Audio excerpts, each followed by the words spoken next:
সেই ঈদ থেকে শুরু হয়েছে মাছ মাংস রোস্ট পোলাও, মানে খেতে খেতে একেবারেই বিরক্ত, আর ভালো লাগতেছিল না। তো আজকে একেবারে ক্ষেতের থেকে তুলে নিয়ে আসা তরতাজা গিমা শাক বা ডিমি শাক ভাজি করব। হ্যালো ভিউয়ার্স, আসসালামু আলাইকুম। সবাই কেমন আছেন? চলে আসছি নতুন আরেকটা ভিডিও নিয়ে। আশা করি সবাই খুব ভালো আছেন। এই দেখেন কি সুন্দর ডিমি শাক, একেবারে সবুজ। মানে আমি ক্ষেত থেকে তুলে নিয়ে এসে তারপরে যে বেছে নিয়েছি, সবগুলো বেছে নিয়ে এই শাকটা কিন্তু যতটুকু পরিমাণে দেখছেন, মানে রান্না শুরু করলে একেবারে কমিয়ে একেবারে ছোটো অল্প একটু হয়ে যাবে। তো এবার শাকগুলো ধুয়ে আমি রান্নার জন্য চলে যাবো। আজকে সকালে এটা দিয়ে আমি ভাত খাবো।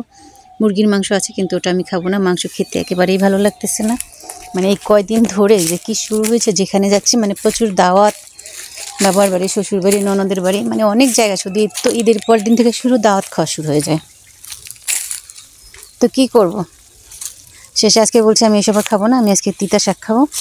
তো প্রথমে কিন্তু অনেকটা পরিমাণে পেঁয়াজ কুচি, রসুন কুচি আর কাঁচামরিচ কুচি দিয়ে এখন একটু হালকা করে ভেজে এই পেঁয়াজটা কিন্তু একেবারে নরম করে ভাজার কিছু নেই।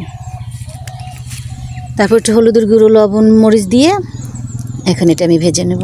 এটা খুব সহজে ভাজা হয়ে যায়, খুবই স্বাস্থ্যকর, খুবই মজার একটা খাবার, যা একবার খেলে বারবার খেতে মন চায়। আর তিতা যারা পছন্দ করে তাদের কাছে তো এটা একেবারে সোনায় সুহাগা।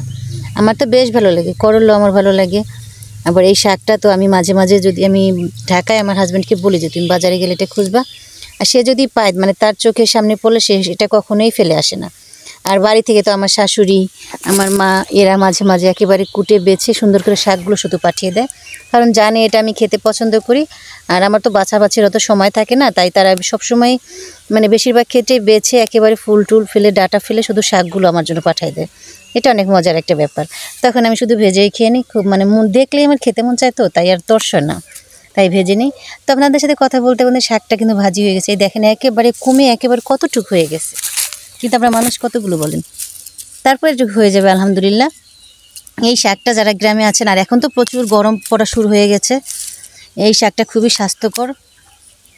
এটা স্বাস্থ্যের জন্য খুবই ভালো একটা শাক, কারণ তিতা টক এই গরমে প্রচুর খাওয়া উচিত প্রত্যেকটা মানুষের সুস্থ থাকার জন্য। আমার শাকটা কিন্তু যে ভাজি হয়ে গেছে। একটু পেঁয়াজের পরিমাণটা সবসময় বেশি দেবেন, তাহলে কিন্তু তিতাটা একটু কম লাগবে।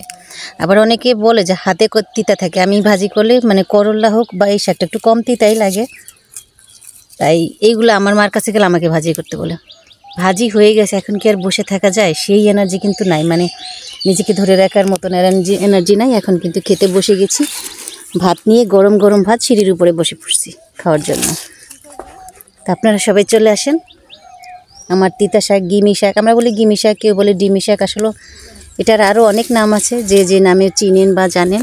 এই শাকটা যদি কারোর সামনে পড়ে অবশ্যই খেয়ে নেবেন, খুবই ভালো, খুবই স্বাস্থ্যকর একটা শাক।